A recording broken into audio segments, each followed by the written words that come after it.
Welcome back to my channel Riyadeb 31। কেমন আছো তোমরা সবাই? আশা করি নিশ্চয়ই খুব ভালো আছো। তো চলে এসেছি অনেক দিন পরে একটা বড় ভিডিও নিয়ে। এতদিন পর্যন্ত আসা হয়নি কারণ আমার ফোনের স্টোরেজ প্রবলেমের জন্য না আমি ঠিকঠাক টাইমে ভিডিও দিতে পারি না আমি কিছু করতে পারি। তো যাই হোক, ওটার প্রবলেমের সলিউশন আমি বার করে ঠিকই নিয়েছি। তো যাই হোক, আজকের ভিডিওটা হচ্ছে আমি ফাইনালি শপিং করতে যাচ্ছি ভাই পুজোর জন্য। কারণ চাপ থাকে কদিন, আর পুজোর মহালয় মনে কালকে। তো আজকে যাচ্ছি শপিং করতে, দেখা যাক কি পাওয়া যায়। ভাগ্যে যা থাকবে, যে জামাটা আমার জন্য থাকবে সেটাই আমার হবে। তো যাই হোক, তো দেখতে থাকবো ভিডিওটা। আর আমি যা যা জামা কিনবো, যা যা শপিং করবো, সব তোমাদের সাথে শেয়ার করবো। তো ভিডিওটাকে অবশ্যই লাস্ট পর্যন্ত দেখবে। তোমরা যদি আমার চ্যানেলের নতুন হয়ে থাকো তাহলে আমার চ্যানেলটিকে সাবস্ক্রাইব করে দেবে। আর যদি আমার চ্যানেলে তোমরা আগের থেকে সাবস্ক্রাইবার হয়ে থাকো তাহলে please like, share and comment করতে একদমই ভুলো না। তো থ্যাংক ইউ, আর লাস্ট পর্যন্ত ভিডিওটা অবশ্যই দেখবে। প্রতি বছর যেহেতু দুর্গাপূজার শপিং আমি কলকাতা থেকেই করে থাকি, তো ভাবলাম এবছরও যাওয়া যাক। এবছরের যাওয়াটা খুবই আনপ্ল্যান ছিল। প্রথমেই নবদ্বীপ থেকে ট্রেন ধরে চলে গেলাম হাওড়া স্টেশনে, ওখান থেকে চলে গেলাম ধর্মতলা। আমি একদিনে ধর্মতলা আর বড়বাজার দুটো থেকেই শপিং করেছি, আর খুবই ভালোভাবে শপিং করেছি।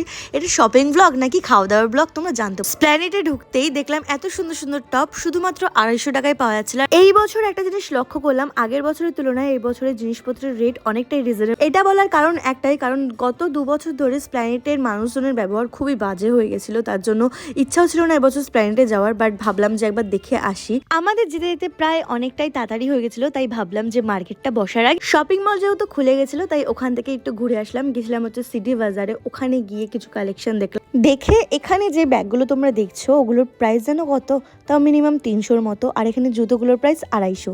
আর এখানে যে জামাগুলো দেখছো এগুলোর প্রাইস হচ্ছে 650 করে। যখন আমি ফার্স্ট টাইম গেছিলাম না, চারিদিকে এত জিনিসপত্র দেখে না চোখে ধাঁধা পড়ে গেছিলো, কিছুই কিনতে পারিনি। বাট এখন আমি যেহেতু অভ্যস্ত হয়ে গেছে তো অনেক জিনিসই কিনে নিয়ে এসেছি এবছরে। শপিং মল আর মার্কেট পুরো ঘোরার পরে এত খিদে পেয়েছিল, গিয়েছিলাম ওখানেরই একটা রেস্টুরেন্টে। ওখানে একটা বিরিয়ানির দাম নিয়েছিল 240 টাকা করে, চিকেন বিরিয়ানি, আর না ছিল কোনো স্বাদ না কিছু। তারপরে চলে গিয়েছিলাম শ্রীধাম মার্কেটে। মার্কেটটা এত সুন্দর করে সাজিয়েছে চারিদিকটা, আমি কোনোদিনও এর আগে যাইনি, তার জন্য চারিদিকটা ঘুরে দেখছিলাম। এত সুন্দর সুন্দর ড্রেসেসগুলো ছিল না, দেখে জাস্ট প্রেমে পড়ে যাচ্ছিলাম। ওখান থেকে কিছু নিয়ে আর নানি, জিনিসগুলো দেখতে এত ভালো লাগছিল যে কি বলবো। এখানে এক একটা জামা তোমরা শুধু দেখতে থাকো। এই মার্কেটের মধ্যে এক একটা জিনিসের প্রাইস এতটা হাই রেঞ্জ যে কি বলবো তোমাদেরকে।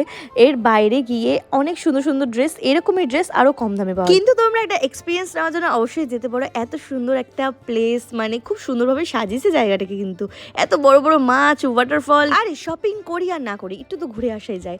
তারপর ওখানে দেখলাম চারিদিকে সবাই মাসাজ নিচ্ছে, ফিশ স্পা করছে, ভিউ দেখতে দেখতে।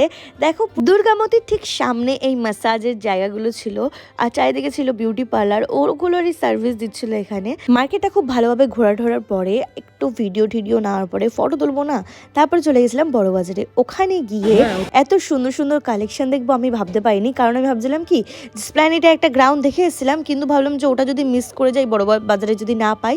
বাট খুবই লাকি ছিলাম, কারণ আমি একটা জিনিস বিশ্বাস ছিল যে আমার জন্য যেই জামাটা থাকবে সেটা আমার জন্য ওয়েট অবশ্যই করবে। বড় বাজারে এত সুন্দর সুন্দর জুয়েলারি কালেকশন পাওয়া যায় না, তোমরা জাস্ট গিয়ে অবাক হয়ে যাবে। এর আগে যখন আমি বড় বাজারে এসেছিলাম ভেবেছিলাম কিছু কিনি আর না কিনি, জুয়েলারি তো অবশ্যই কিনবো, তার জন্য এবারেও কিনেছিলাম জুয়েলারি।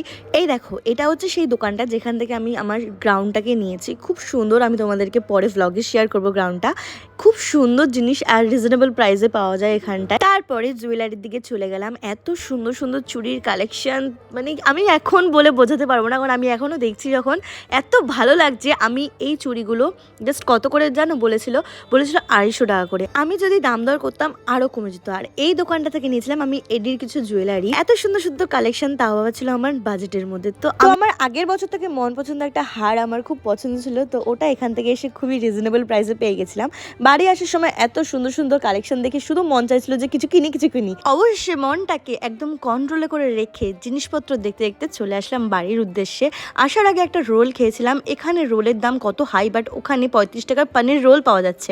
তারপরে কিছু এই বুদ্ধি কাবাল খেলাম, তারপর খেলাম লস্যি। ওটা খেয়ে বাড়িতে চলে এসেছিলাম। সাহের জন্য নিয়েছিলাম একটা স্যান্ডউইচ। তো এইটুকু ছিল ভিডিওটা। Thank you for watching. ভালো লাগলে সাবস্ক্রাইব টু মাই চ্যানেল।